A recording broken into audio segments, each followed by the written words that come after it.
ಮುಂಜಾನೆ ಸನ್ರೈಸು ಕಂಡಾಗ ಹಸಿರಿನ ತೋಟವೆಲ್ಲ ಮಂಜಿನಲ್ಲಿ ಮಿಂದಾಗ ಅರಿತ ಕಲಿತ ಸಂಗಾತಿ ದೇವರಂತೆ ಬಂದಾಗ ಹೊಸ ಹೊಸ ವಿಷಯವೆಲ್ಲ ಕೇಳಿ ಕಲಿತುಕೊಂಡಾಗ ಕಣ್ಣಿನ ರೆಪ್ಪೆಯಂತೆ ಬೆಳೆಯ ಸಾಕಿ ಕಾದಾಗ ಬಲಿತ ಹಣ್ಣುಗಳು ಸೊಬಗಿನಿಂದ ನಕ್ಕಾಗ ಶ್ರೇಷ್ಠವಾದ ಹಣ್ಣುಗಳನ್ನು ಹುಡುಕಿ ಹೆಕ್ಕಿಟ್ಟಾಗ ಹೊಸದೊಂದು ಸನ್ರೈಸ್ಗೆ ನಲಿವಿನಿಂದ ಕಾದಾಗ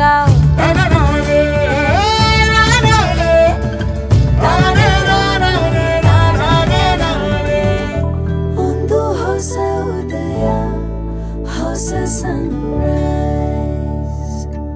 ಒಂದೊಂದು ನೆಸ್ಕೆಫೆ ಸನ್ರೈಸ್ ಕಾಫಿಯನ್ನು ನೀಡುವ ರೈತರ ಶ್ರಮವನ್ನು ಗೌರವಿಸುವುದಕ್ಕೆ ಹೆಮ್ಮೆ ಪಡುತ್ತೇವೆ.